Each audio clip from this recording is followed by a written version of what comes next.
Welcome to the Modern Mythos Podcast, a show dedicated to the keepers and players of Call of Cthulhu and other investigative horror games. I'm Seth Skorkowski. And I'm John Hook, and together we'll discuss writing, game mastering, and player tips, and how you can apply them to your table.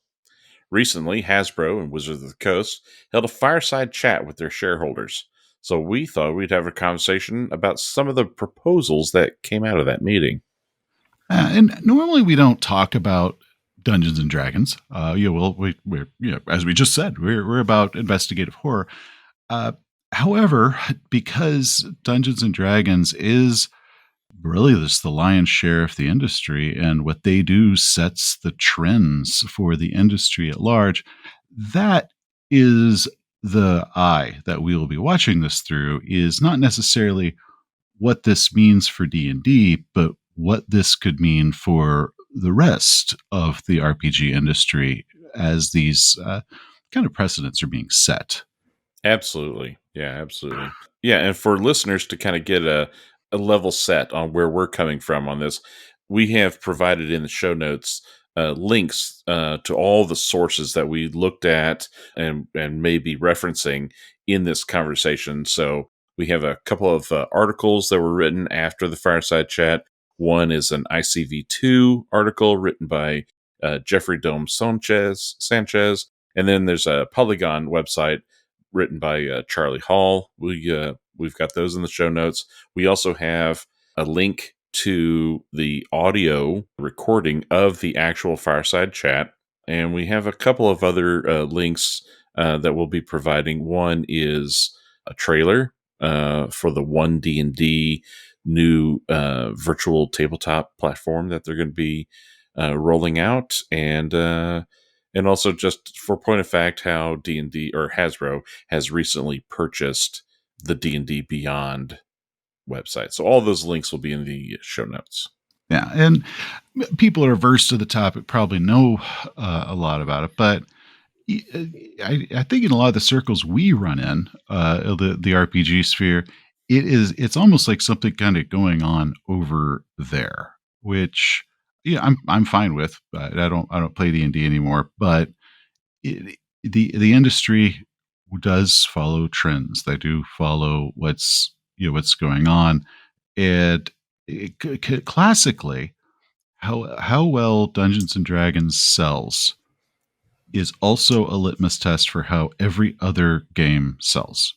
So when D&D is having a stellar year and they're pulling in thousands of new customers, well, there's the actual trickle down where that is now going to all of the other publishers. And so what D&D does affect the industry as a whole, just because they're the big dog. Absolutely.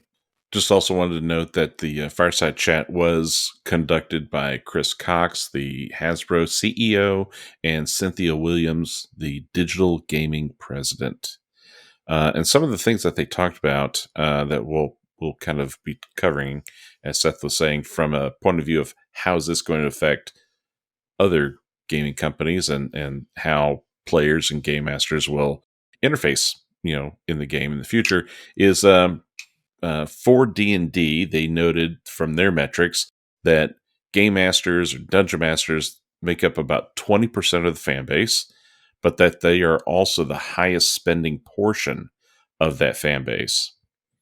Hasbro and Wizards of the Coast, they're going to be looking to see digital platforms increase their usage of a digital platform, and they want to try and leverage that to try and reach those 80% of the fan base, those players, in which looks like it'll be through like microtransactions. And what would that mean? That type of policy, what would that mean for the rest of gaming? So we've got that out of the way. Well, one of the things that I think a lot of people did kind of gravitate to is Williams wrote that D&D is being under monetized, which it sounds such like a shocking statement of like, you're kidding me, right? And then when they brought up DMs are only 20%, but they're the largest spending portion, it was like, well, I hope you didn't have to pay somebody a lot to learn that, because I think anybody that's gamed for any amount of time has always known that the game master is the one that spends the most money at the table, just because they have to have a rule book, and sometimes they have to have specialized rule books, such as if they have to have the game master's guide, and then they should probably have the player's handbook, and then they might need the monster book, and then if we're doing published adventures or published campaigns, they're buying that stuff. Classically, they're the ones that are buying the miniatures and maybe a spare set of dice because they're bringing a new person in who's never played before and they need some dice. And all of those are part of. Usually, the game master is the most impassioned person in the room, and I've run several games where we've only got one rule book and it's mine, and now the players are passing it around. At some point, I need the rule book, and I'm like, hey guys, can I have the book that is my property so I can run you in the game? And because they're looking at whatever it is they need out of it, so I'm happy they're at least considering it that way. There actually have been in the previous editions. I had this feeling, at least with third edition, that the idea was, well, players are most of the customer base. We're really going to aim this game towards players, and we're going to make it where, I found their edition actually really hard to run because there's a billion feats and all this. Whereas, like, you guys really tailored this where people want to play it, but you tailored it so much that I don't want to run it because it's so much harder. So I like the fact they at least acknowledge that, like, the DM is the linchpin for the whole thing. And I've heard some commentary. It's like, well, I'm really glad that they're going to try to help spread out that cost, and say they're not spreading out the cost. They want to raise the amount that players pay to match the game master. I don't think they're going to, like, make it easier on the game master. So they'll be like, well, the game master spends this much money.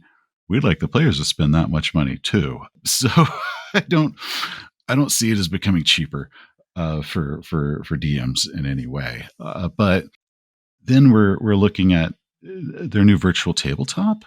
They released that trailer. It looks cool. I mean, I'd be a liar not to say it doesn't look cool.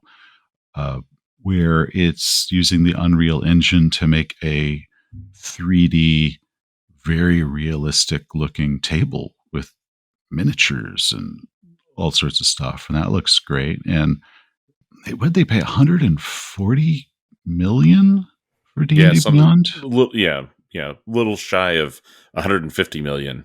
God, that's more money than I can really wrap my head around. So they're going to be getting their money back out of that platform, in addition to however much it costs to build this Unreal Engine virtual tabletop. So I'm sure it'll look great. I hope it does. It'd be a disappointment if it doesn't. Yeah, I mean, I guess role playing habits are trending now towards digital platforms, virtual tabletop platforms. And I'm quite sure that the pandemic had a large hand in that.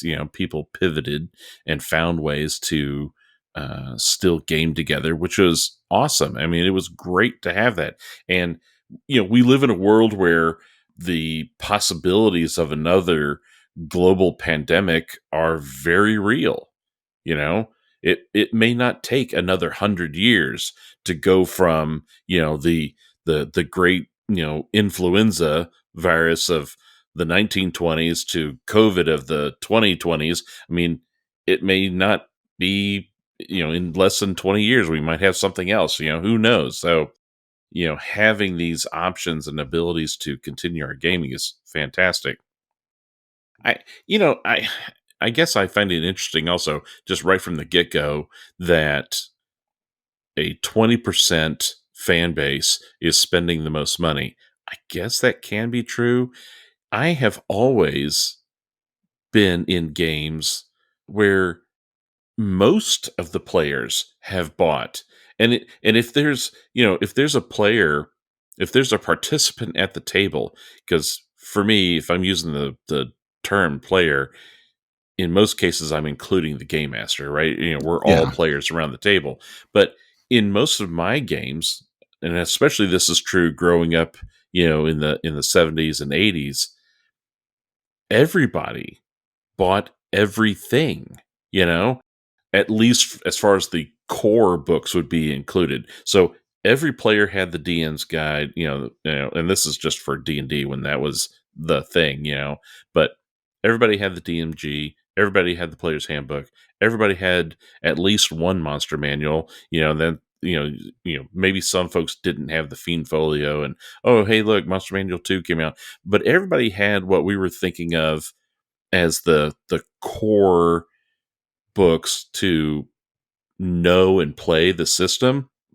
But the individual purchases where only one guy had this or that really came down to the modules that we were playing. Because, back then we were playing a lot of modules and then, creating universes on our own, our homebrews spinning off from those modules. And like back in the 90s with D&D, there was like the complete book of elves, complete book of dwarves, complete book of bards and The fighters. splat books, yeah. Oh man, the splat book craze.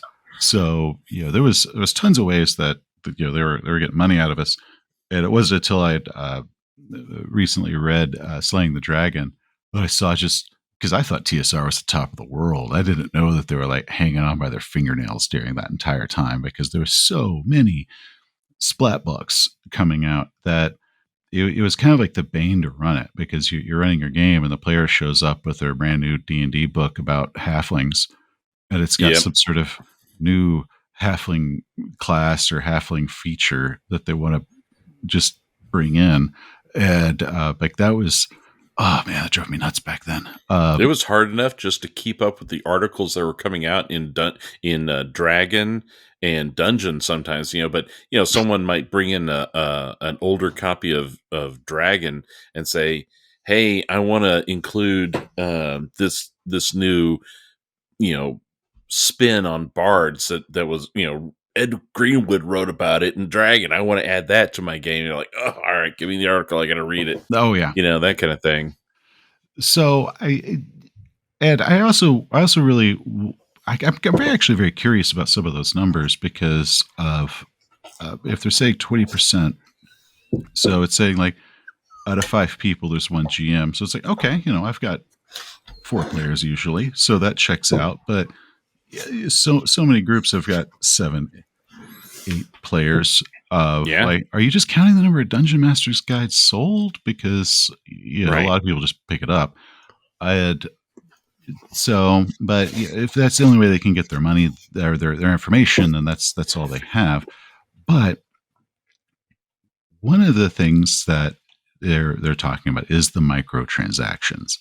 And the problem is, I don't know if anybody has actually said what those are, or if it has just been purely speculation about what sort of microtransactions that would entail. Yeah, I think right now we're in speculation mode right now. And I think so. And I don't want to give an impression of this is what it is, because I don't think anybody knows yet. I don't even think Wizards of the Coast fully knows yet.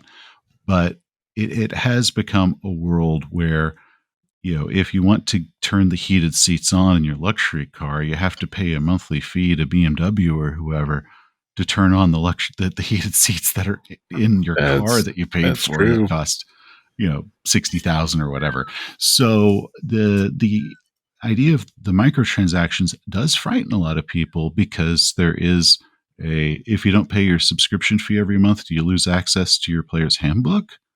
Or if your wizard got 3rd level spells, do you have to microtransact the ability to get access to the 3rd level spell? What does that mean?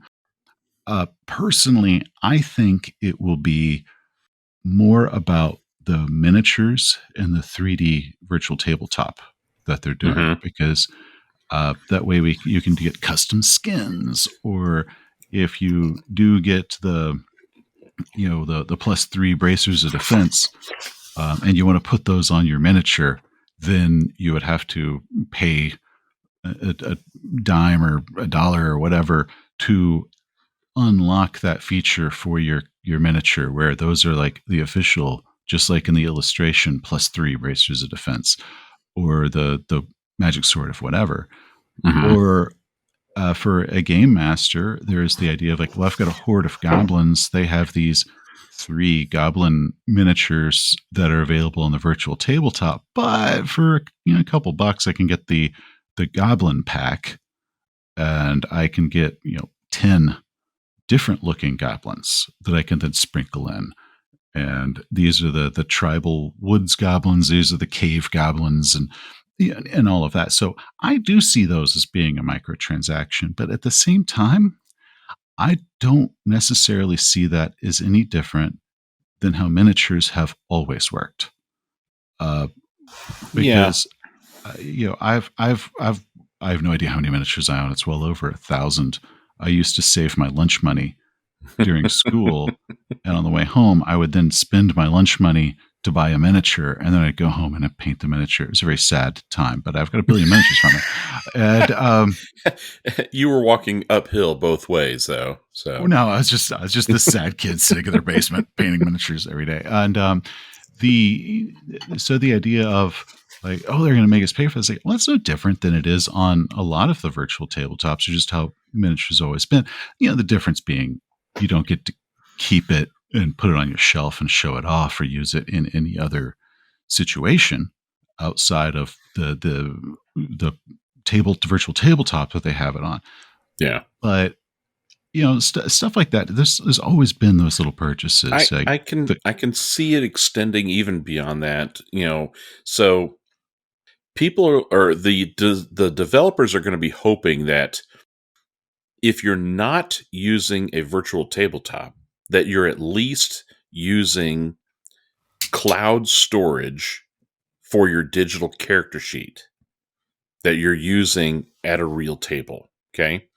And I can see bringing microtransactions to, facing for players who are going to be using those cloud stored services for character sheets, because for this price, you can get a customized character portrait, which to me, it sounds like they're going to be leveraging AI art for that, because they might be able to have a program that reads certain fields of your character sheet, takes those descriptors that you've already inputted on your digital character sheet, take that information, push it through an AI generator, and it creates a dynamic AI portrait for your character.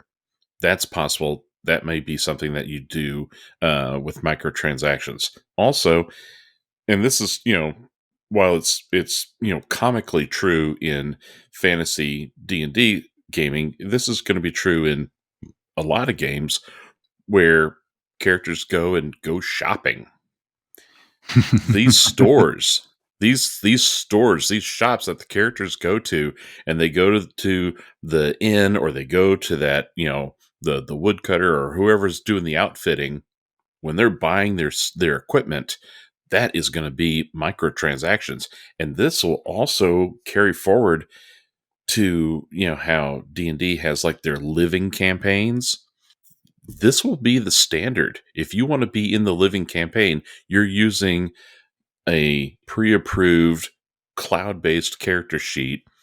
You go through, these services and have your character recorded like this, and you would have purchased your equipment through through their approved store, and get all of your equipment and things that way. We might even see the rise of NFTs because of all this. Again, oh, yeah. Well, maybe probably under a different name. The Now, as far as with the rest of the tabletop sphere, there are a lot of other virtual tabletops out there beyond D&D Beyond. Is there's Roll20, which is mostly what I use, and Foundry, and there's several more, but I think those are the two big dogs as far as virtual tabletops that aren't the D&D Beyond. yeah, And those already do have the features of if you want to buy a Call of Cthulhu PDF that is on your tabletop, they do have those. Like with those the Q Workshop Skorkowski icon dice, you can buy those through Foundry. So when you roll your virtual dice on your virtual tabletop, you can actually have customized dice and stuff. So those have existed for a while, but it is going to put D&D in a class where I don't think there's any other publisher that could drop 140 million on a house virtual tabletop. I don't think Chaosium's doing that well. So it will make D&D really set aside, or set kind of a cut above of, they have stuff that no one else can come close to touching. But it also does mean, what do you kind of foresee as being some things that the rest of the industry could do if this becomes the trend? Because right now you have a lot of people who are saying, "Oh, I'll never do that." It's like, every time there's a change, you always have people say, "I'll never do it." Some never do, but after a while, people get curious, or there's the peer pressure of your friends are doing it, so you end up cracking and you do it too. Oh, listen. When video games came out, and like with anything else, people said, "Hey, I've already bought the game. Why should I spend more?" And it just became a convenience. Microtransactions work their way in. And of course, in a video game platform, you're already interfacing digitally. There's a little bit more of a leap when it comes to tabletop role playing games, because historically these were games that we played in person around a table with writing implements, physical books, physical dice. But as technology has advanced, and we survived a global pandemic, we found new ways to try and mimic that same round the table experience digitally. Now, we were doing it through a Zoom call or something like that. And then these virtual tabletop platforms became available, and people were, they still love it. I mean, there's lots of people to this day who have the ability to play with players from around the world, Oh yeah, because they're all meeting on a digital tabletop platform. Now that digital platform is there, and as you are able to introduce those other services, I think the microtransactions will become more commonplace, and yeah. it's gonna happen even for games like Call of Cthulhu. Yeah, I totally agree. Yeah, the virtual tabletops, it's all here to stay, and it does so much good. I've enjoyed playing with a lot of people. I mean, if I had my choice, I'd play a person, but I can't exactly play with a lot of these people in person without several $1,000s worth of airfare Right. involved. So it's really cool, and I love that. But when it comes to stuff like the microtransactions, in all honesty, I, since, once again, I am a minis guy. I own, I think, just about every Call of Cthulhu miniature made, from the Grenadiers to the Raphams, at least the metal ones. And, I love it. I love painting them. I love trying to figure out how the hell I'm supposed to glue some of these weird tentacled things together. But if it was done in a way, let's say on Foundry or whatnot, where there was the official Call of Cthulhu line ghoul pack, and you spend you know a buck or two or whatever to for a game master to get the little 3D rendered ghouls that look exactly like they do from the book, and now you can just use those whenever you want on Foundry or Roll20 or whatever. Yeah, I'm not opposed to that. The reason being is, right now, whenever we have done it online, I usually just have like a picture of a ghoul that I got somewhere that I just clone it over and over again. It's like, okay, 5 ghouls, and it's like 5 of the same thing. And they work for Right. me. They're fun.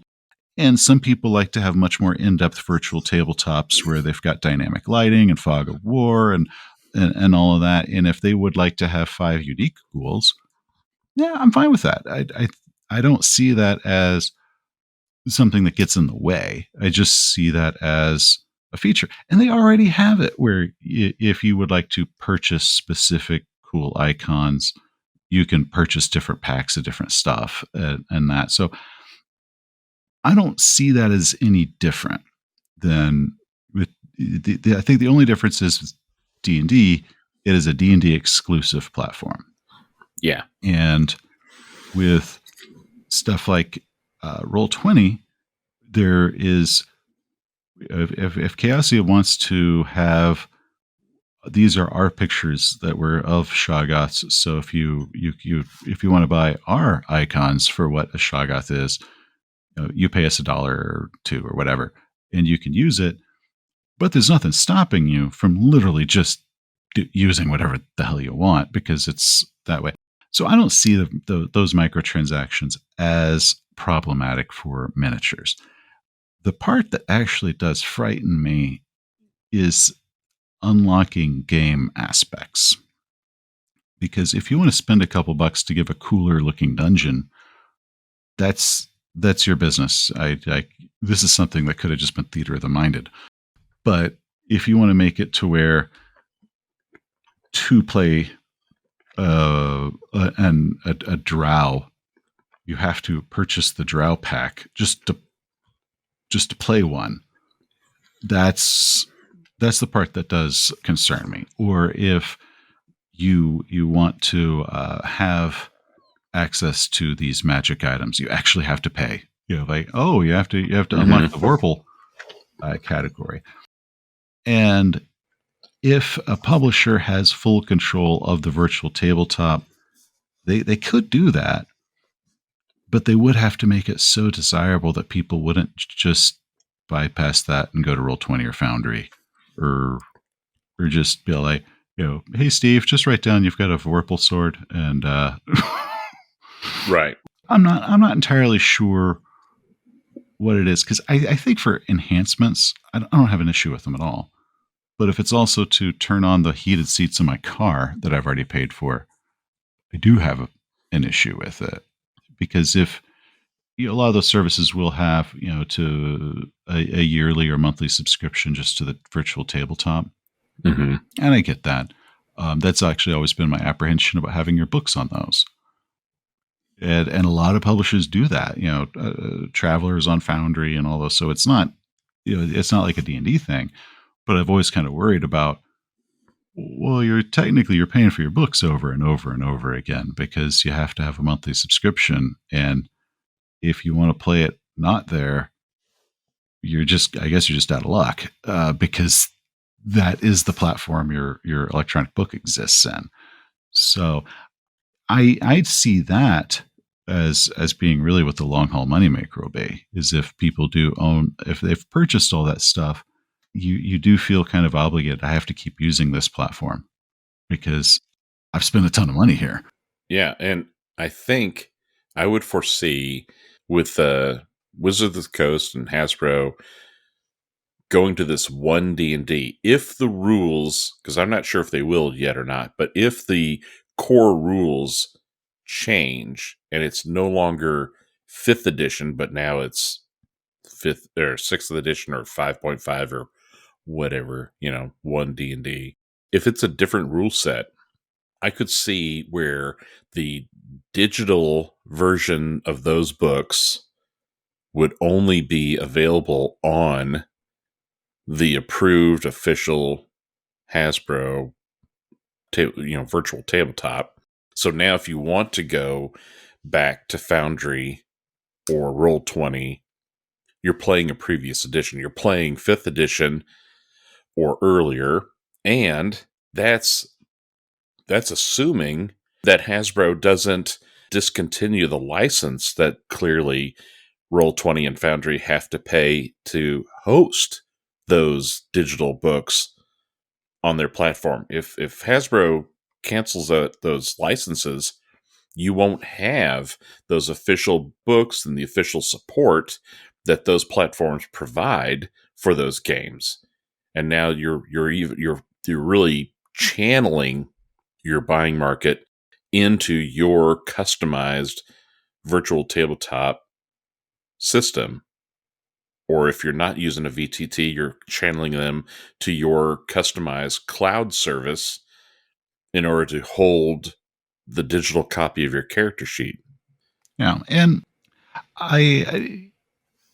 yeah, like I said, I don't foresee, like I said, because of the microtransactions or the prevalence of D&D all moving kind of strictly to this one custom tabletop, virtual tabletop platform. I don't know. I'm not as doom and gloom about it as a lot of the talking heads have been doing along the YouTubes and the blogs and all that, because of course there is a lot of the sky is falling, and I kind of shrug toward it, just because they at least claim we're still going to have physical books, we're still going to have kids playing in the basement or with a backpack full of books that they're going to try to squeeze into their lunchtime or whatnot, just like it's always been. This is just the new platform opening the door in a new way for a different type of player, and I think that's cool.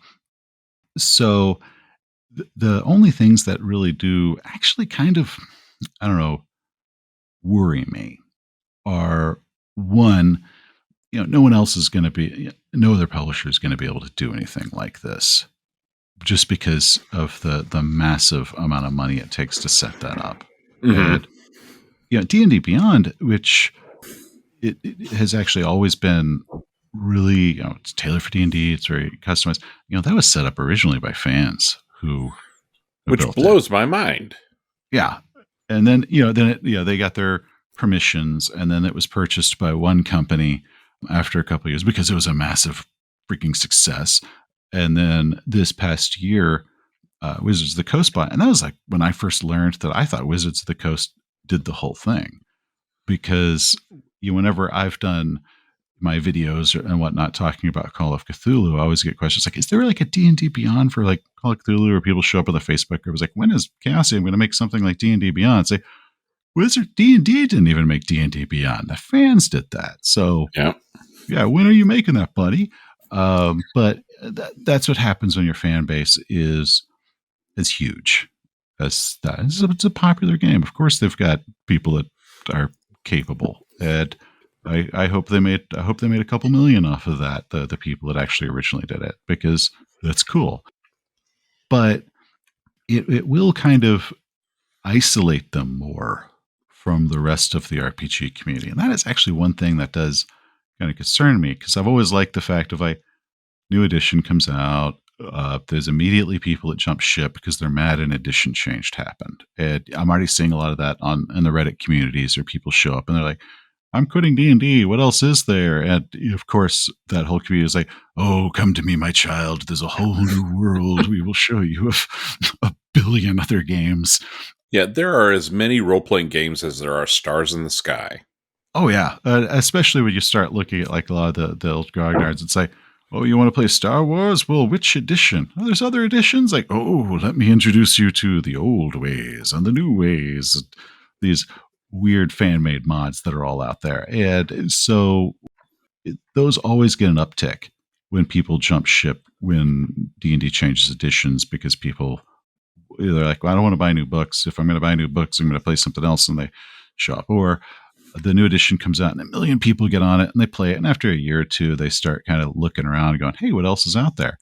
And that's how they end up playing Call of Cthulhu or whatnot. I mean, that was me.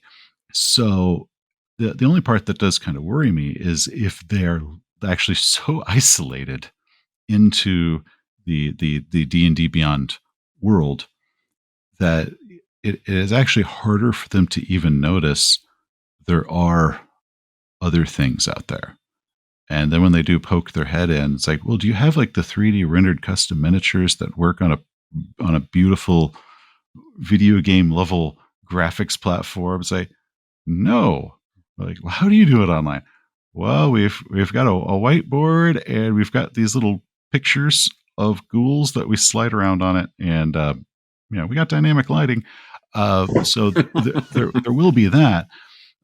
So that's the only part that does kind of worry me, or the idea that other publishers will feel the need, I guess, to have to try to compete with that, which it's going to happen. Someone's going to try it, but good luck.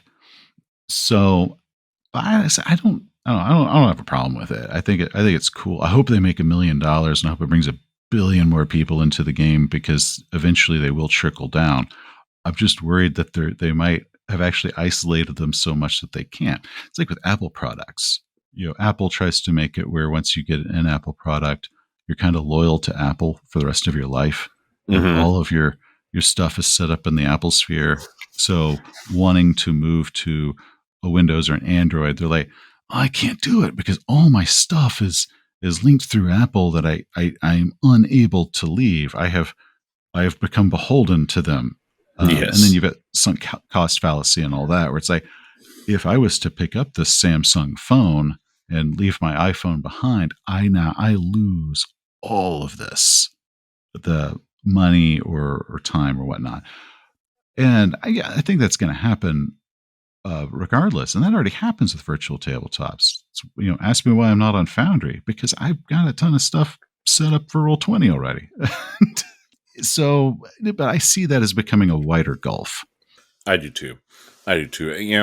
The so kind of circling back to Chaosium, this new development by Hasbro will have impact on other companies, and it will be the larger companies who will attempt to adopt it first and move on from there.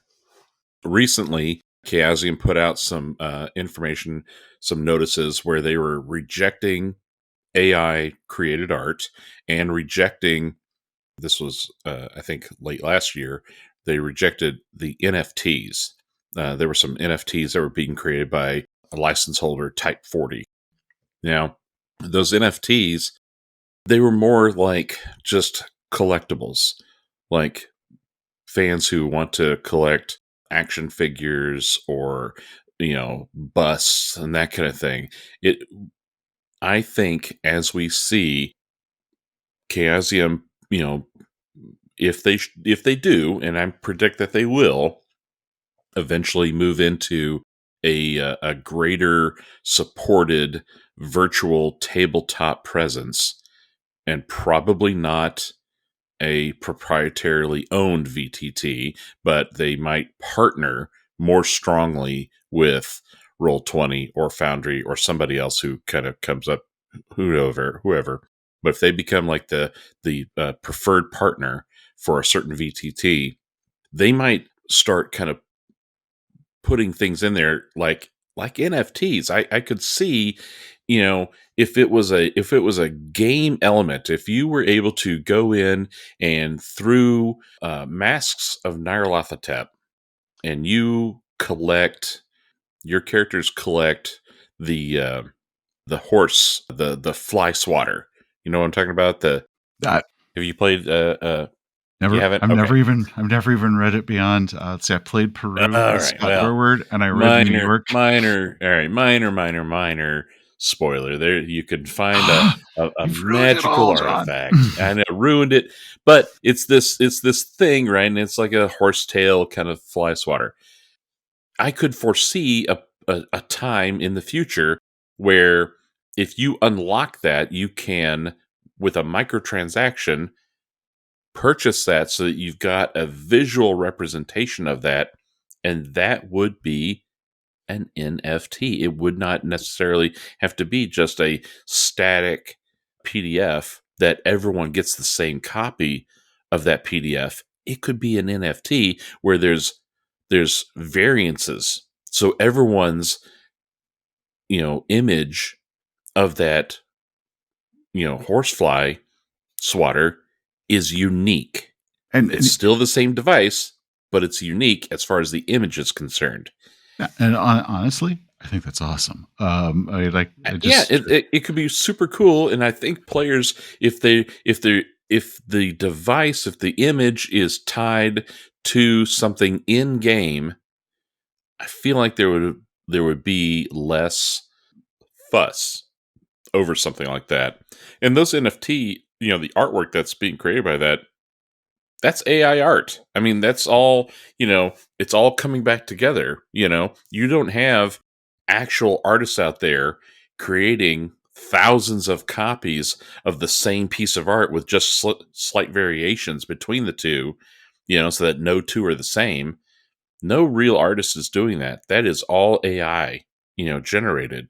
And the things that we are as a fan base are, rebuffing and fighting against, tomorrow we will be accepting. And there's a future for that. I think right now, though, we're at such the vanguard for it. The grognards are rebelling against it. But in 20 years, the kids who are just starting, who do get into role playing, it will be commonplace for them. They're going to be saying, "Where are the microtransactions? I want to customize." yeah, it's part of eventually stuff will trickle down through more of it. And I don't know. I personally just see it as you will have the virtual tabletop companies who are their own little islands will start upping their game to compete with that. So I think actually when it comes to the publishers, the difficult decision will be which ones to partner with or what sort of licensing deals they do with the various ones because Foundry is its own thing, but you've got Chaosium, Free League, and Artel Saurian, and all of them have got their own deals with them. And when it does come to those transactions, it might be well, if you buy the whatever fly swatter, Chaosium might get 20% of that, and 80% goes to the people that actually did it. And like I said, I don't really have much issue with it outside of the just intellectual property stuff. That's kind of like how a lot of people feel about AI art. Is if the AI art is using artists' stuff for their scraping that they do, and artists aren't releasing their actual work, but then you've got the programmers is like, well, it's millions of images. We can't possibly police the AI as far as what images it's taking elements from. And it's like, oh, okay, well, that is where we're getting to a lot of questionable issues that I do understand all of the reasons that people have problems with that. But that's what it is now. In 20 years, everything will have changed. And hopefully there will be things in places where artists can opt in and opt out and at least Yep. uh, have their own form of licensing if you want to be part of this AI's pool that it does scraping from, then that's cool. I think right now we're so much in the Wild West, we have no way of knowing what it's going to land as, but we do know it's coming. So, and I think with those transactions and all, it is going to be a thing. And I think D&D actually, I don't have any issue with the fact that they're going this way. I don't have the doom and gloom. I think it was inevitable, but I feel Yeah. that how they step is also going to be setting a lot of those trails that the others are going to follow. And hopefully it isn't overall bad. But for me personally, I'm still gonna be sitting around with books and my buddies, and they're gonna eat my favorite flavor Dorito. That I have to sit there and quietly lament that I'm stuck with the crappy tasting chips because so and so ate all my nacho cheese ones. Bitter, man. I'm bitter. I always have to hoard away like a pack or two of Cheetos because I've got the one I'll here. sit at your table because you can have all the Doritos you want. I can't stand them. Oh my God, man. Dorito breath. I don't know if I can game without having to smell somebody's Dorito breath. That's funny. Yeah, this is the gaming industry is moving in.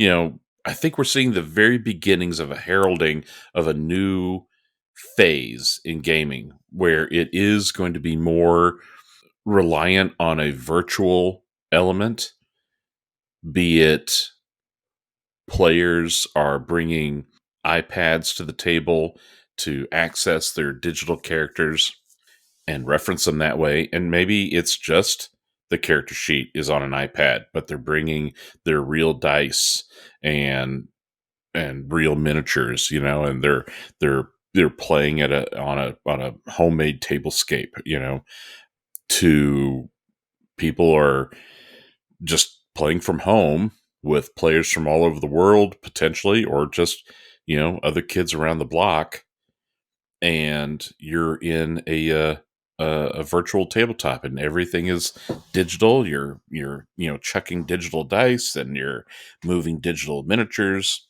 which I think you mentioned it briefly. I would really stress, if you have not seen this short, it's like a less than 7 minute video about one D&D and this new virtual tabletop that they're working on. We have it linked in our show notes. You absolutely should check it out. It is going to look absolutely amazing. I mean, if you think about VTTs right now, it's that straight top down view, and you move I believe they call them tokens, so it's those little circular or square tokens, and it might have a portrait of the character or the headshot of the monster. And maybe the tokens are different sized, for large creatures or something, but you're just kind of scrolling them around on a usually gridded top down view of a map. This thing that one D&D is going to be working on utilizes the Unreal Engine, so it's just going to look freaking amazing. And I forgot the name that they use, but there's a certain camera angle that they're using, that they're implementing, and the way that this camera works, it actually, by design, makes the figures that you're looking at look like miniatures, as opposed to what a lot of video gamers might be accustomed to, which is looking at the world where the camera is down at the table at eye level with the figures that are moving around, as you're running through doing Call of Duty, and you're doing that first person shooter kind of thing. It won't be that camera angle. It'll be raised up off the table. It'll have that 3/4 tilt looking down, and you're going to see miniatures. It's going to look like, tabletop terrain that you might put together. What's that company? Is it Stephen Porkney? Does those dungeon tiles, I think. I forgot. But it looks like this, super cool design tablescape with customized miniatures. I mean, it is going to look freaking amazing. Oh yeah, and once again, I think that's cool. I think it's future, but at the same time, the like with the tabletop emulators, during lockdown, uh, I was doing some of the play testing for one of Sandy Peterson's spaceflight combat games. We would go onto Steam, and they've got their thing set up there on the tabletop for board game thing, and like he had his little tokens, and we had our ships, and we all had different views, and we could scoot around as we were doing our little space battles and stuff. So like that stuff's been around for a while. This is way prettier and much more, and the whole thing is set up around one look versus that one is like, well, we're playing canasta, and it looks like we're all playing cards from our own perspective, and that's neat. You can swing the camera around, but the I do see that as just ultimately what the future of virtual tabletop is. I have trouble just trying to do a virtual tabletop with the shadow thing because I always have at least one player, and we switch who it is having internet trouble that day. So my Whose faith turn is it? my faith in it is always really really sketchy because I've always got one person who the dynamic lighting is not working for that day. I think it's cool when it works, and when it doesn't, it just stinks. So I think that does put a lot more pressure on game masters anyway to make those cool maps for everybody. But it's if the GM wants to put in the time and work on it and design the perfect little 3D city, I go for it and have fun. I And yeah, I kind of see it as like, look, we saw this in Star Wars when Chewie and 3PO were playing their chess type game, and the little hologram would walk across and pick up the dude, throw him on the ground. Yeah, like and yeah, we're all kids watching this, going like, oh my god, that's the coolest thing ever. So it's like we've always known this was coming. This was always the goal. So I don't have any concern there, with the exception of it will make it harder for people to leave those platforms once you have invested that much money into unlocking all those features. And that is where your books are, and that is where all of your stuff is. And now you have to keep paying your whatever price they set per month fee just to belong to this tabletop. And that's now the only spot your books are. Or you've spent $18 to have your miniature, your virtual miniature, look exactly like your character that's got all the cool stuff. That does make it a bit more of tragedy if when that campaign ends or that character dies, because like, oh man, I've got $100 worth of options on that miniature. But Yeah. it's no different than going back to EverQuest. And in all the MMO sense, it's no different to me. But so I said, I'm not doom and gloom. I am concerned that I think in the chasing of that, publishers might lose sight of the products that they're putting out or the voices of the people who do not use those. One of the risks I see is the game will begin catering rules wise and everything toward what they learn from the virtual tabletop information, because we know this many people play. Well, we know elves get played this much. We know fireball is the number one spell that gets used and all that. So they will start using that as their data pool as if that's 100% of the players in general, and ignoring the players that are just grabbing the paper, grabbing the book, and they're playing this in the break room or the lunch cafeteria or wherever. And their voices of what they would like to see in the game or their criticisms of it are just not even heard at all, because they're only paying attention to the people that are using this online platform. That's actually the part that does concern me. And we'll see. Every year, or at least the last year, Roll20 announced like, this is how many people played these games on Roll20 and all that. And I found that really interesting when I was going through it, until it was revealed that in order for, this many people play Call of Cthulhu, and it was like the second most played game, and it was really cool. But then they said, well, you had to have used the character sheets and all that. That's where it came from. And I'm like, well, we played Call of Cthulhu on it, but my players actually had the character sheets on paper. We weren't counted. All the games of Traveler and Call of Cthulhu and Cult that we play on Roll20 are not counted toward those games, because we don't use the features where the dice roller is linked to a character sheet, and if they want to make a skill check, they just hit the button and it tells them like, oh, you made your spot. So if they are using the data pools and they're only using the virtual tabletops, I do feel that their numbers of who they're marketing to might start getting skewed to exclusively those customers. So, and that's the part that that's actually where 100% of my worry really lies. Because if people want to do microtransactions to get themselves the coolest looking miniature on earth, I have no issue with it.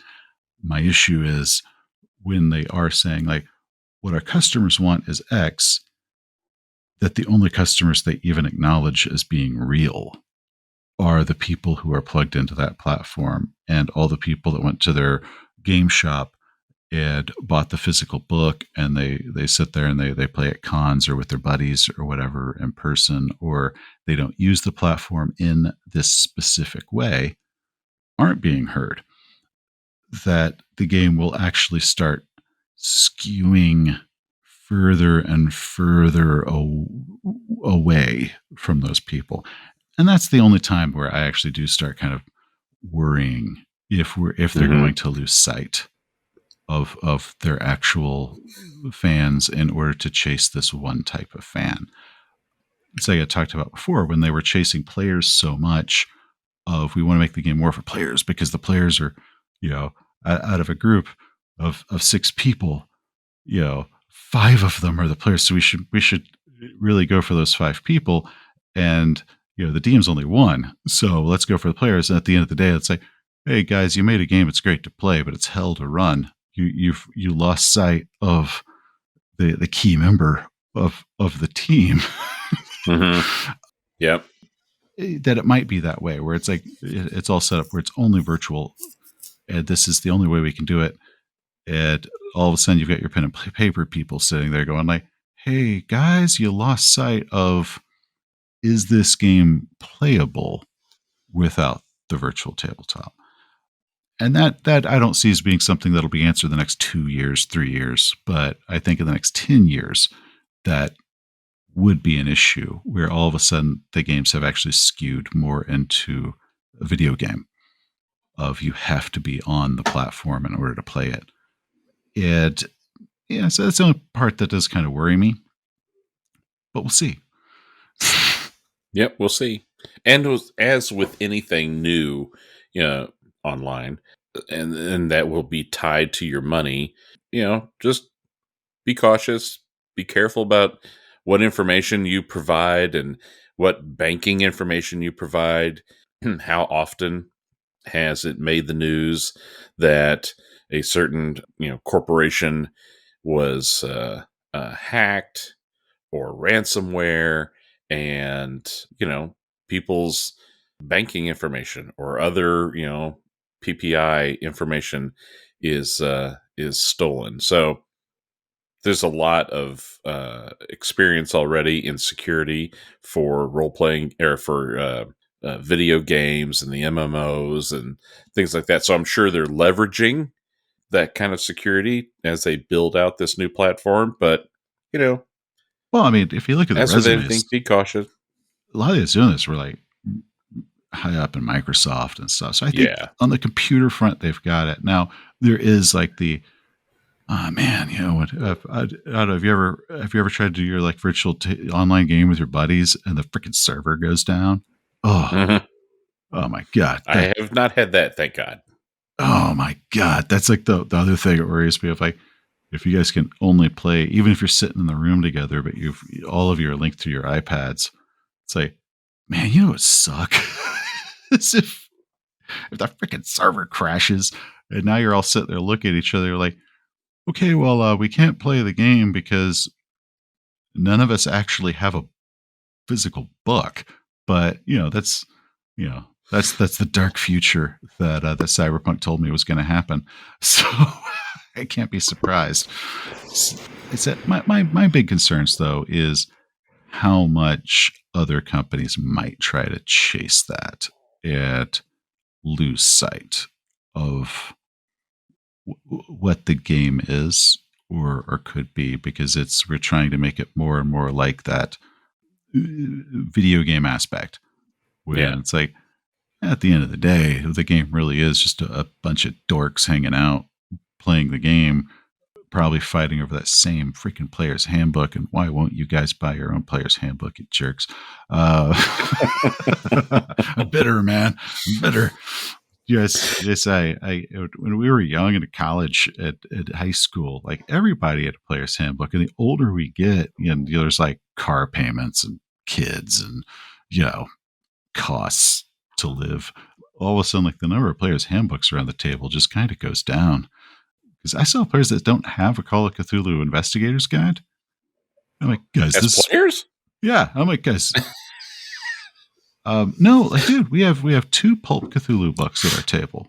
I own one of them, and so I need to buy a second one because my wife always claims mine, so because she wants to get to like her abilities, and I'm like, oh yeah, that's great, except for when I need it, and she's at the opposite end of the table. It's like, hey, give me my book back. She's like, you mean my book? Like, no, I want my book back. So that wouldn't have happened back in the day. Everybody would have had their own. So Oh yeah. Hell, I bought 2 copies of Merc Borg just so on the off chance the seventh seal ever unlocks, I have a copy I can burn.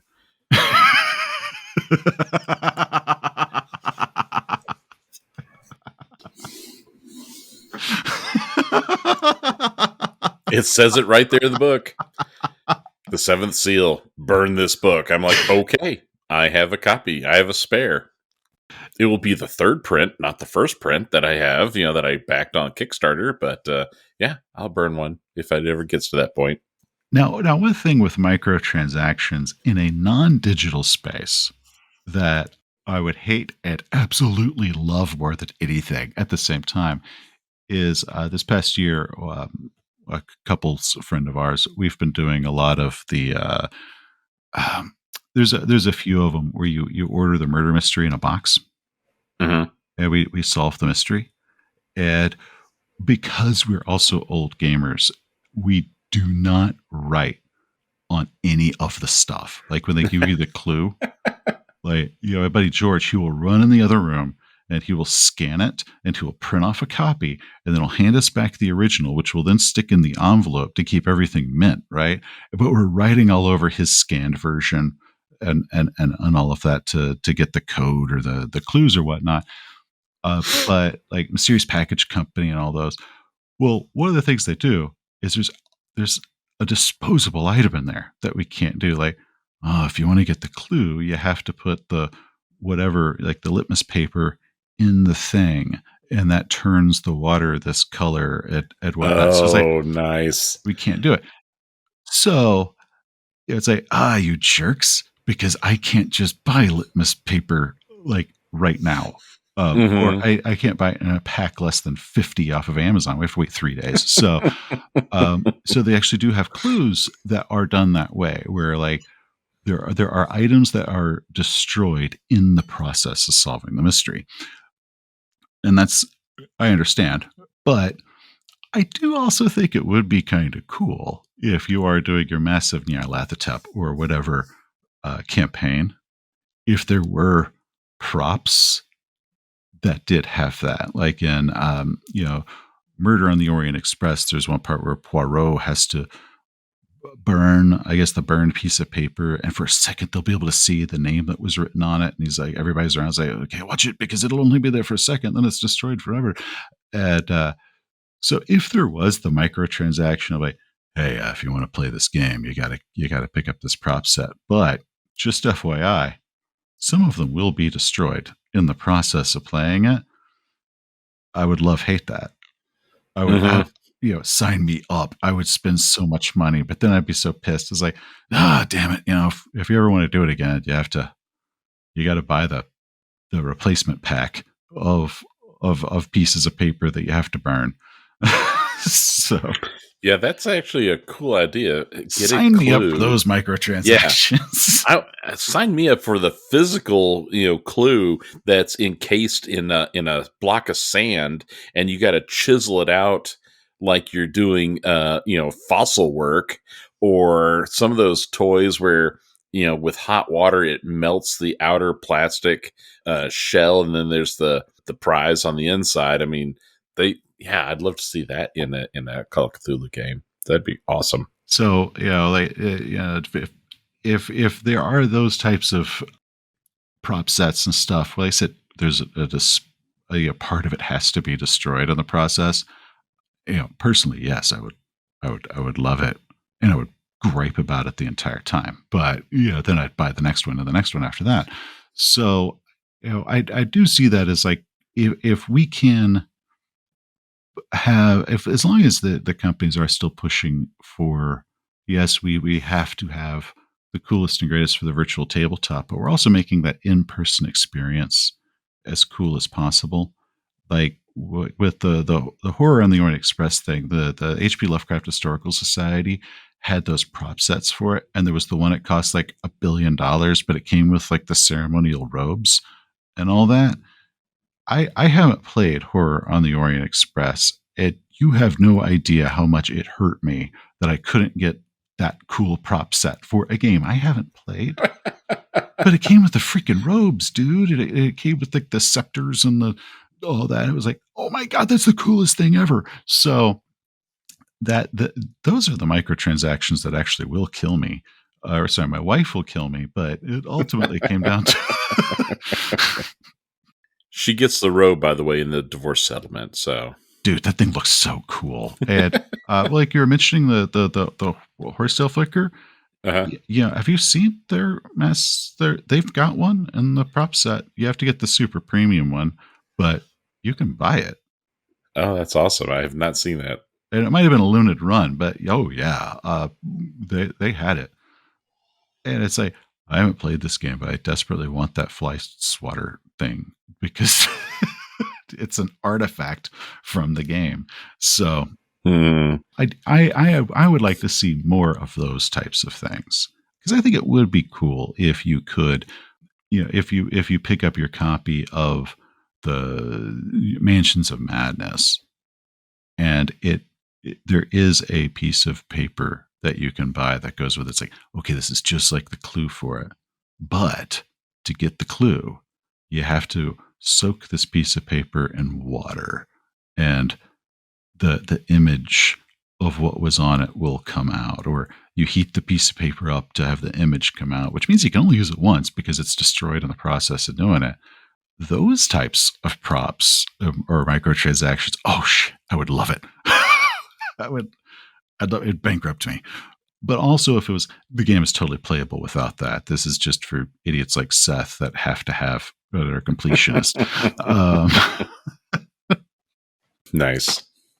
Nice. Well, I think there's a very interesting, hopefully bright future. Oh, I remember what I was going to say is with Hasbro leading the way and vanguarding this, other companies will be able, if they're paying attention, they'll be able to see what works and what doesn't work, and be able to leverage and take advantage of just pushing the things that work.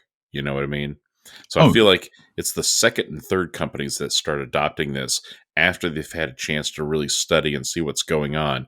They're going to be the ones that really reap the rewards, I think, from what Hasbro is going to be doing soon. and Wizards of the Coast has one big asset that also works against it, and that is stockholders. Mm-hmm. Being a publicly traded company, they also have to show X amount of growth per year for their stockholders. And that is, so they have to answer to, well, because of the pandemic, and then because of Stranger Things, and because of the popularity critical, they had this massive surge in people that came in playing it, because just that was kind of how the stars aligned that day between just different fads and world situations. And so they had a massive spike in growth. Well, their stockholders are going to look at it and say, great, I would like 20% more this next year, please. And the people who are making the decisions also are keeping in mind the stockholder expectations of so much growth, so much profitability every single year, year after year, that many of the decisions that they're making are not to make a better product, are not to make it better experience for the players, But also, this is what the board demands. And one of the advantages in the way of like, while all the publishers, a lot of the other publishers are smaller, they're also privately owned, and they can focus on, does this make a better product? Because Hmm. they don't have to answer to X amount of growth per year. And a lot of industries actually are facing that, where like some of their stock prices drop because the surge that came from the pandemic is over. And all of a sudden, like, well, your 2022 numbers showed a drop. It's like, well, yeah, we don't have the whole population locked into their houses right now. And like, well, not good enough. You had to show upward trend growth. So I I also do see that as a lot of the decisions that Wizards of the Coast are going to be making when it comes to this new platform and all that also have that. And when Chaosium or Mongoose or any of the others are looking at what are we going to do, they don't have that aspect of, we have at basically at the end of the day, there's an accountant telling us what we have to do in order to get the profitability, and the accountant doesn't care about the game or the product at all. So, when they bring up, well, the Wizards of the Coast and D&D, they are gamers, but their bosses aren't, and the stockholders aren't, or at least aren't necessarily. So, the decisions for a lot of that are not coming from a gaming atmosphere. So, that's also one spot that does worry me as far as what the end product will look like. Yeah, it'll be interesting to see how that goes. How is that ship being steered, and that would be also an element that the companies who are paying attention and keeping a close eye may be able to avoid certain pitfalls or take advantage of other things, and what doesn't work well, they can avoid or improve upon, and see how that goes. So I'm going to be interested to see. I won't be surprised if to see Chaosium make decisions and maybe try and adopt some of these things, but it'll be interesting to see if they are going to try and learn any lessons as Hasbro does it, and then improve upon that, and just do what works, and find the best ways, because there's nothing inherently wrong, I think, with this. It's just the implementation, and what is your consumer's experience, and is your consumer going to be getting value? If your consumer is seeing value, then then it's all good, you know. Oh yeah. I absolutely still, the back of my head is absolutely consumed with like, man, I really want my prop, or I put it in a piece of water and I have to get it. Like, Cassie, I need this. Like, I need this yesterday. Nice. Nice. Awesome. Well, all right. Well, I think we have Solve the world's peered problems. into the crystal ball. Yeah, I think we've peered into that crystal ball long enough. Something else I thought, if you've got time, Seth, we could wax poetic about is, I wanted to start doing something that I'm kind of calling a mythos spotlight, where we can talk about a creature and how we might use it in game. Okay. Uh, and so I thought we might start with ghouls. Always a classic. Always a classic. What do you know about ghouls, Seth? Like just the Call of Cthulhu ones, or ghouls in Yeah, general? or Because yeah, I mean, I was thinking for Call of Cthulhu using them, but is there what kind of mythology lore? Yeah, the was, mythology of ghouls and lore about ghouls, specific to Lovecraft's interpretation of them, and then we can kind of from there launch and see how we might use them in game. I think they were Arabian in origin, mythology wise. I didn't do my homework on this one before. I bet I do remember from writing Dameron. They were originally from, it might have been Egyptian, but it was originally from the Middle East. Was where the lore came from, and they were related to jackals, which were carrion eaters. So ghouls were these creatures that would plunder the dead, which might have also just been jackals digging up bodies, and they had an anthropomorphic quality of walking on two legs or one. The god Set, who was the jackal-headed god, also was related to the ghouls. So, if you want to go back far enough, that is where they came from. And or at least that's like the first notable time. God knows where they might have come from before that. Of course, Lovecraft used them. Pickman's model the first time that he wrote of them? I'm not sure as far as chronology, but certainly Pickman's model is, I would think, Lovecraft's love letter about ghouls. And so Lovecraft also included they had the dog head, which was more original of the mythology. I don't know if he added the hooves or if that was in the original folk stories about them. But so we had in Pickman's model, you had Pickman. He's painting his ghoul, or he was sculpting one, wasn't he? Painting. Painting? Okay. As I do remember, like, there was the painting, but for some reason I always remember, like, in my mind, there was like a sculpture of one. And then, you see the ghoul. And of course, they were all scuttling around at the tunnels underneath Arkham. And then in later stories, I guess in the Dream Cycle series, you bump into Pickman later on, who has become a ghoul. Because in Lovecraft's world, the more time you spend with them, the more, I guess, you are corrupted and you can become like them. So in the Call of Cthulhu mythos, so they're dog-headed, they have hooves, they eat corpses, they live in tunnels underneath the ground. They are related to the Dreamlands, but they're not a Dreamlands exclusive creature because they also live underneath towns and whatnot. They give meeps, which I've always thought to be the cutest thing in the world because they're tittering and meeping at you while they're consuming the dead, and they can eventually turn you into one. There is one character who is like a partially transformed ghoul that appears in the Crimson Letters in the Keeper's Guide, who is tied to the ones living under Arkham, and of course the famous ghouls in the auction. A lot of adventures have ghouls. I think in the early days they kind of got overused, but there's quite a bit to them. Paper Chase. Paper Chase is a great Oh, introductory scenario that features a ghoul and that you can actually communicate with. and transfer. And there are several where you can communicate with them. There was, and I cannot remember the name of is an old adventure where there are ghouls that are involved in it, or at least kind of sidelined.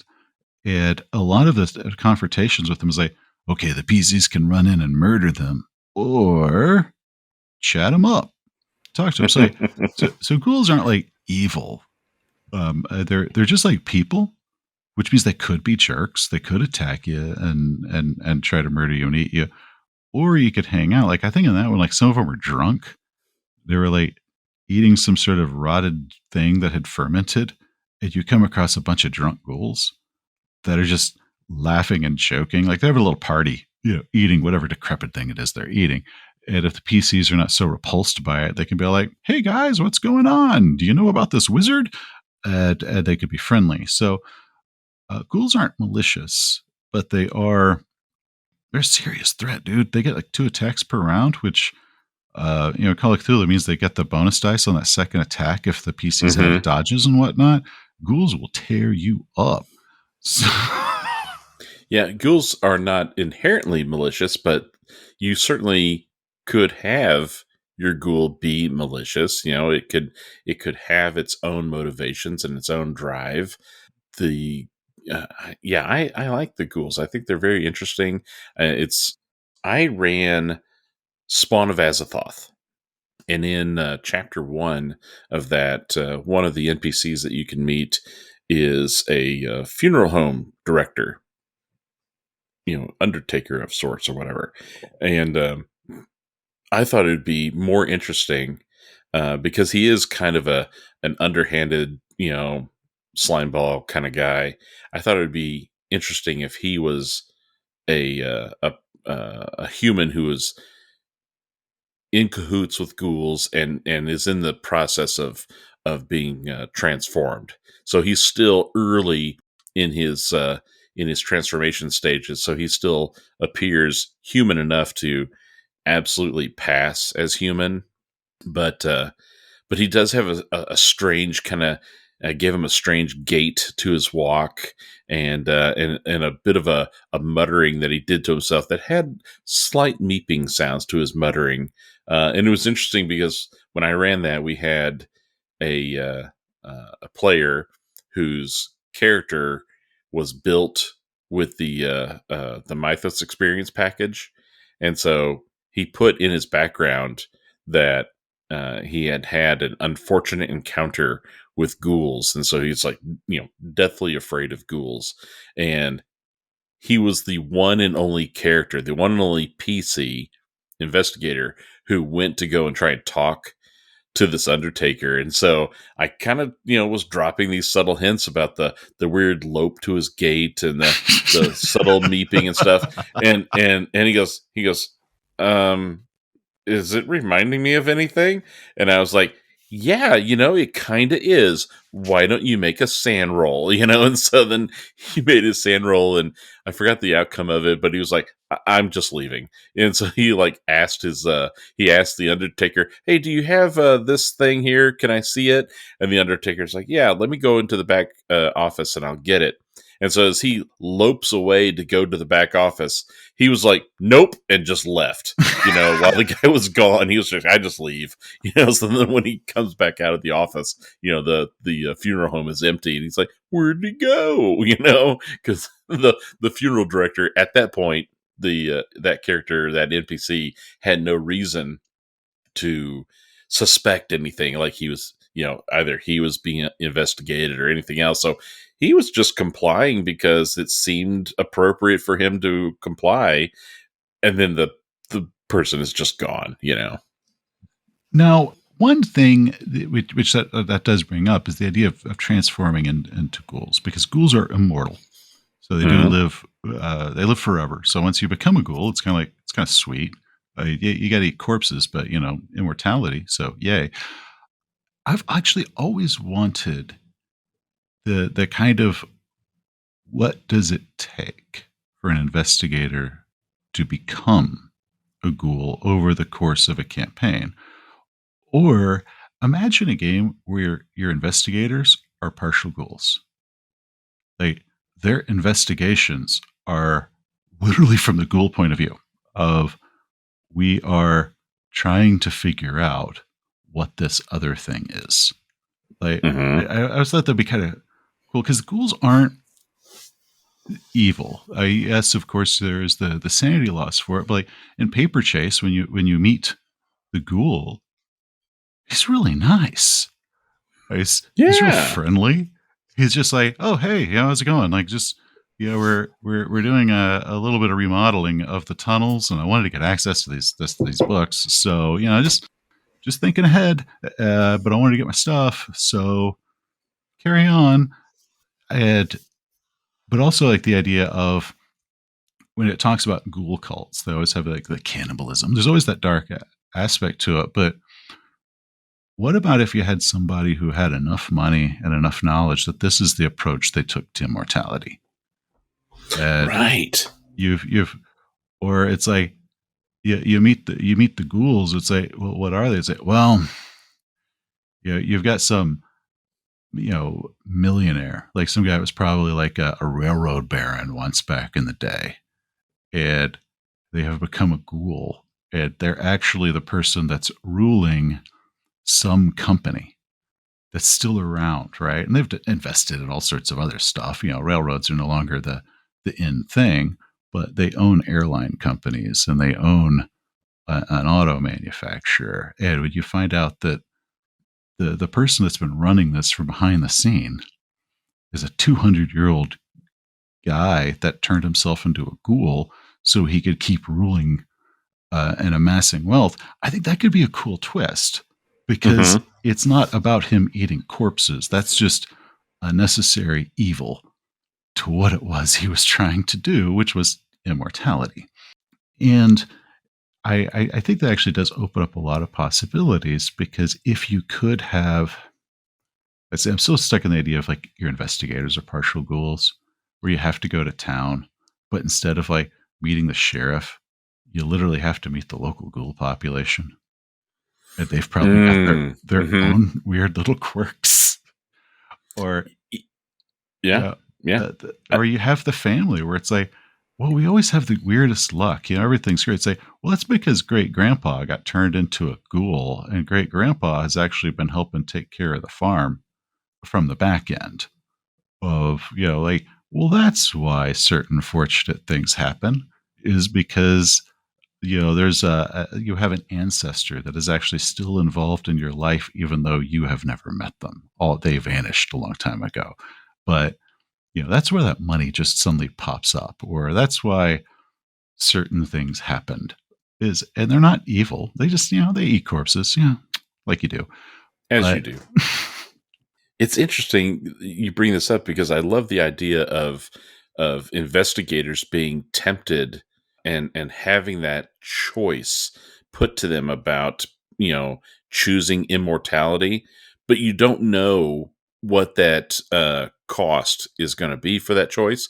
And as I'm kind of reviewing the the ghoul entry in the Keeper's Guide, it doesn't actually tie ghouls to any particular great old one or elder thing or something like that. But what about a dark pact like Nyarlathotep, approaches and gives you the choice for immortality, and if you accept it, then you start going through these changes over time, and it takes a year or 5 years, and in that time period you're just slowly morphing and changing over and becoming and so, maybe ghouls have that kind of thing. Maybe they receive dreams from Nyarlathotep and know when it's time for a massive ghoul conference on the under the plateau of Lang or something, right?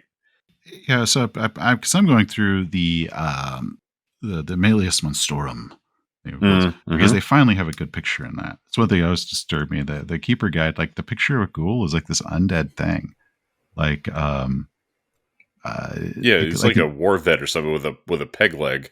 yeah, it's because in D&D ghouls were just like a different form of undead, and Mm-hmm.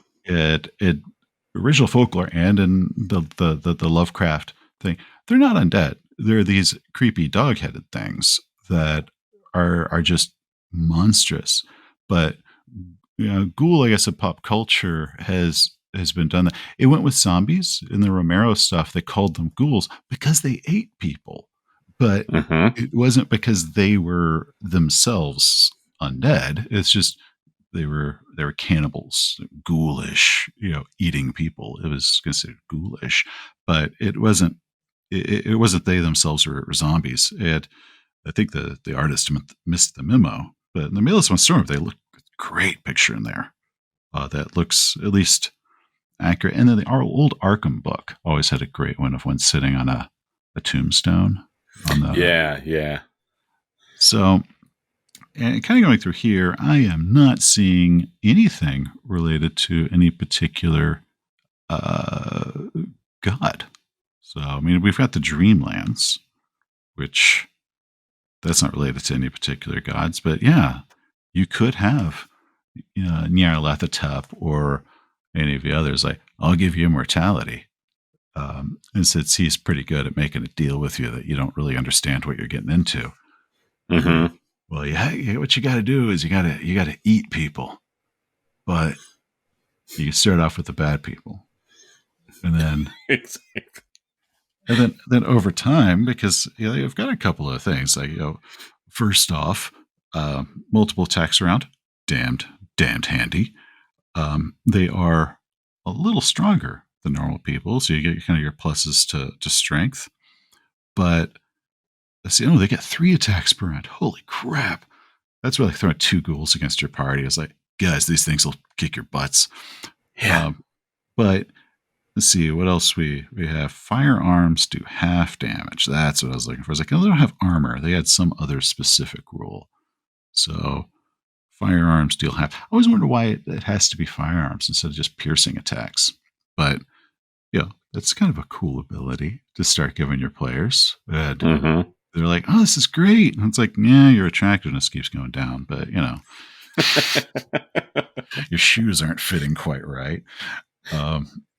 Your voice is beginning to sound like you're on helium. I love it. But I think that actually would be really neat to have an NPC ghoul ally. If nothing else, imagine it from in John Wick when John kills all those people at his house and he calls over the guy and the dude from the Warriors comes over and he's like, "Hey, John, back in business," and he's the body disposal people. Can we Right. clean up? The cleanup. Imagine if you called like Gary the Ghoul. And Gary comes up in like some sort of carpet cleaning van. And he's got his like coat pulled up with the collar popped and the hat down low and like some sunglasses at night. And he comes to the door. He's like, "Hey guys, working on a case again?" Like, "Yeah, Gary." I'm like, "Okay." And they hand him a couple bucks. He's like, "I'll get this cleaned up for you right away, guys." And just then in the ghoul worlds, Gary runs a great restaurant. Right. But it's like, well, if the PCs have befriended a ghoul, he's a nice guy. He does eat corpses, but it's like the opposite of vegan. And just, you call him and he cleans up the mess. Everybody wins. I love it. I love it. So we talked about how humans can transform into ghouls. Do you think ghouls mate? Do you think there are naturally born ghouls? And if so, is there any kind of class warfare or class system between the pure blood ghoul versus the transformed ghoul? Definitely. I like it. Definitely. And actually, I can even break this down further. So in the Dreamlands is like where probably ghouls originated, right? Okay. So there's like I like that. the Dreamlands ghoul. And these are probably your real ones. They do breed. They do have that. And then like for however they ended up in the material plane or whatnot, they are probably seen as the just most horrific like rednecks. And when they come about, maybe because they're not in the dreamland, they can't breed between them. Maybe that's like something they lost when they came to this world, that whatever dreamland quality allowed them to have young they don't have here. But they discovered another thing. When you spend time with them, you become them. And the dreamland ghouls probably consider that like the most awful thing on earth. Of like, wait, what? Like, our line has gone on for up to million years, and you literally just took Cletus and turned Cletus into a ghoul. Like, what is wrong with you people? So I am sure they have that.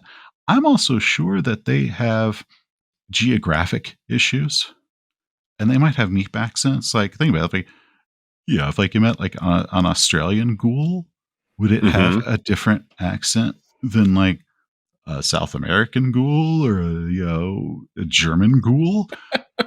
And to our human ears, like it all sounds the same, but to them they're like, "Oh my god, I have no idea what they're saying." That would be awesome. That would be awesome. They have all the same weird social differences of humans, but humans have no idea. So it's like, a ghoul's a ghoul. And they're like, "You do not ever compare me to those from the ghouls from Argentina." Like, have you seen what they eat? My God. Like, whatever weird social things is Those probably corpses are so spicy. Oh yeah. Oh my God. The ones they just put too much salt on them, and these they have to soak them in beer for a month, and that's just gross. Wow, I'm like really getting into ghouls now. And also the idea of the Warrens, because a lot of adventures will have the Warrens. Whale of the Witch, I always remember, was one that I really liked, the ghouls in that one. And when it comes to the Warrens, they're never mapped because they're supposed to be too complicated to map. I always kind of picture it like Mm-hmm. what the inside of an anthill looks like, Mm-hmm. where it's like, this is just madness. And then you have engineers look at it. It's like, actually, there's a really cool design to how airflow and water flow work. And I'm like, no, it's just a tangled mess. Like, there's no logic to it. Uh, so I guess their warrens look like that, which is like, you can't possibly map this without a 3D model. And what would happen when you start having subway tunnels getting built, or what like, how often do people stumble across warrens, either because they collapsed because it was flooding in the area and all of a sudden a bunch of warrens filled up with water and then they started collapsing, or they're digging a tunnel or they're building a highway or whatnot. Like, I think it would be kind of interesting to like almost as if like think of the X Files, but it's literally just a construction company that's Mm-hmm. like, oh yeah, yeah. There's these tunnels, man. We keep coming across them. We have to send at these guys to solve the problems of the foundation issues because of all the damn tunnels there. And you've got this Mulder and Scully, except they work for the highway board. Yeah. They're part of city planning, and they're just like, we don't know what's going on. Yeah, yeah. They're like, yeah, X Files city planner version.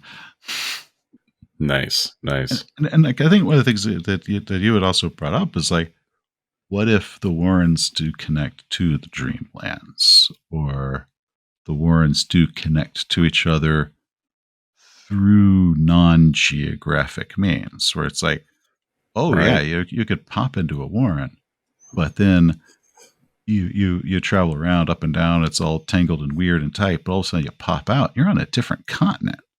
And I think, so non-Euclidean. yes, and I think with the Dreamlands connection, that should absolutely be a thing, to where they, yeah, eventually, if you get lost, you could find your way out, and all of a sudden you realize that you are hundreds of miles away from where you should be.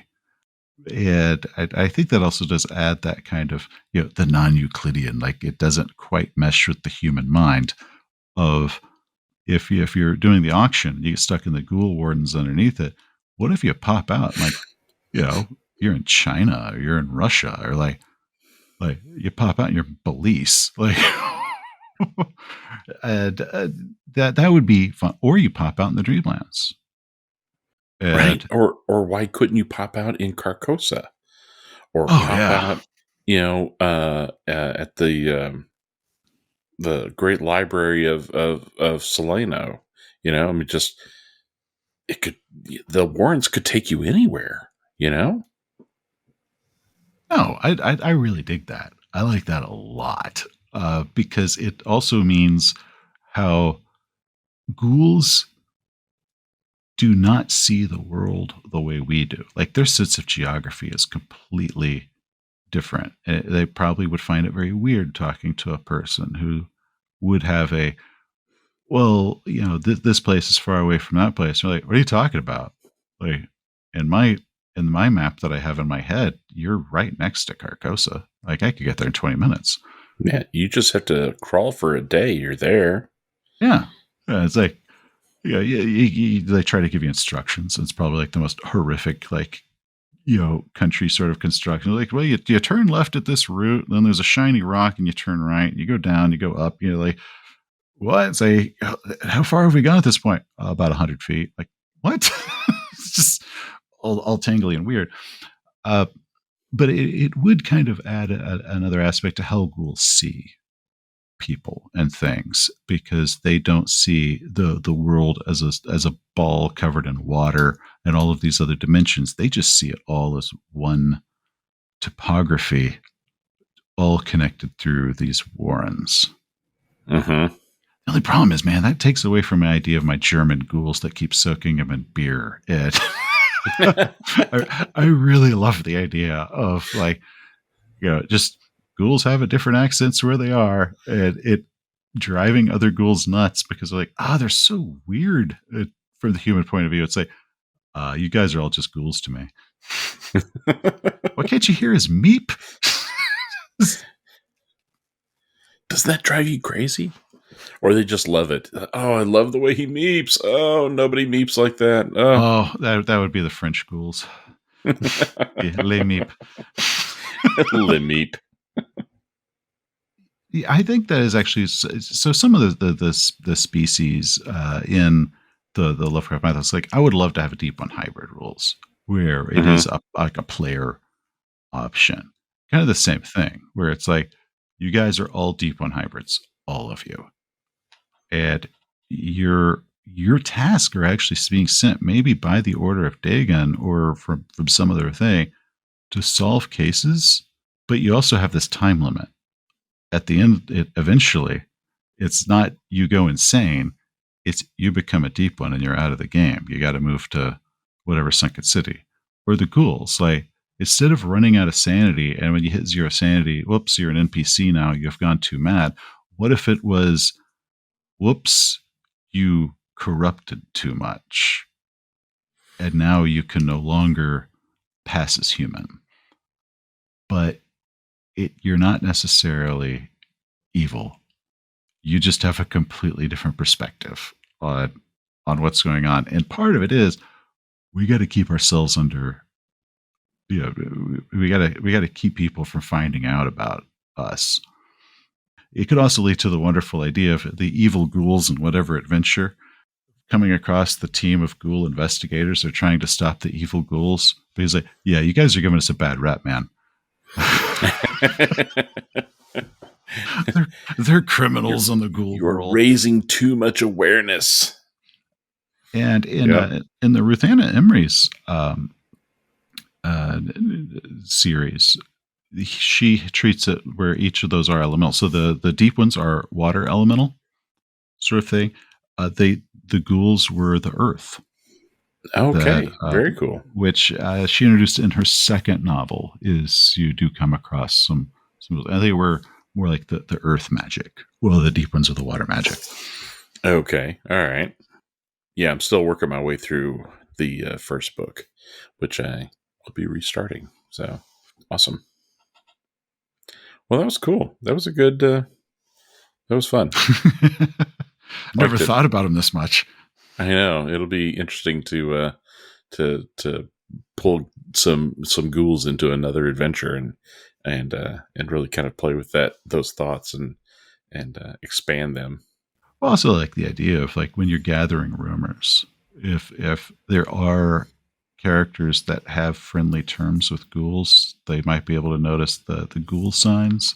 Like you go to a cemetery or subway or whatever, it's kind of like the old hobo marks that they leave on signs outside of town. Like if there's something like that in the ghoul space, so you had a character who's trained to this and it's like, okay, everybody go gather rumors. And one just starts going to cemeteries and they see the right marks and like, okay. And they go and they hit up the ghouls. I'm like, hey guys, what's the word on the street? We're looking for something related to this.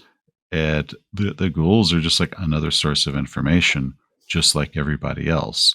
But it might it requires a different form of bribery or payment of just to get the information to interrogate the ghouls.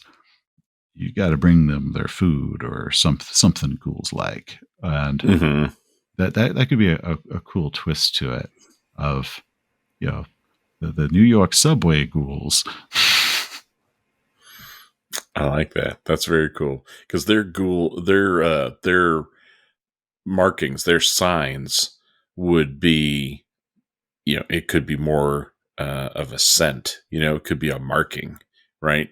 Yeah. It could be something that that only investigators who have begun the transformation into becoming a ghoul, they've developed the ability to see slightly into like maybe an infrared spectrum. And so there's, certain smear patterns, handprint smear patterns on walls that make, ghoul signs that are just only in infrared, and then paired with a marking scent, they're like, oh, okay, here's the territory.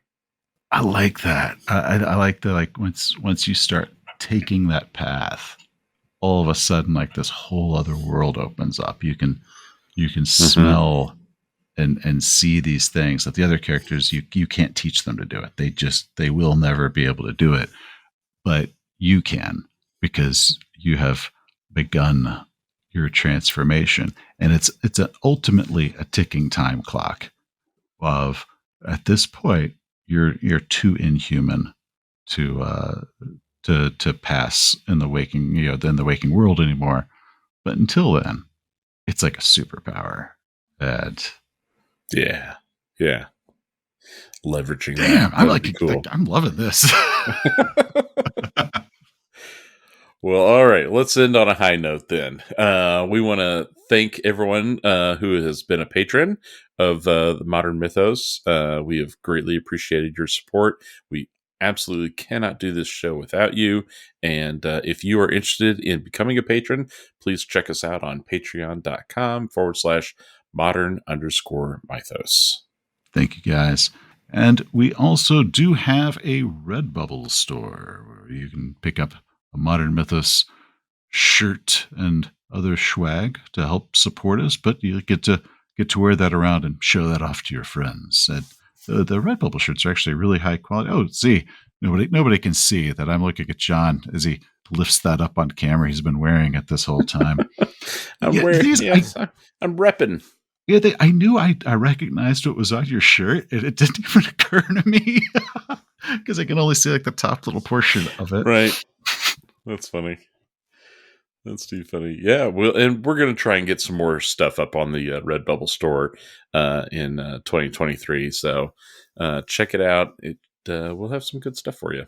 We can't do this show alone. We want to thank our amazing editors, Max Mahaffa and Edwin Nagy, for their hard work and keen skills in making us, especially me, sound awesome. Because Seth doesn't need the help. He already sounds awesome. Oh yeah. Yeah, you cut out all the times I say That's my favorite word on earth. I also want to thank Sean Sumrow for our badass logo. He's a very talented artist, so please follow him on Facebook and check out his official website. Please consider joining his Patreon account. Links below in the show notes. And finally, we want to thank the Darkest of the Hillside Thickets for generously allowing us to use their song Gluttony as our intro and outro music. If you're a fan of Lovecraft's writing and the Call of Cthulhu role-playing game, you really need to check out the Darkest of the Hillside Thickets. Check out their Bandcamp site and their official band site. We'll have links to those in the show notes. Thanks for listening. Thank you.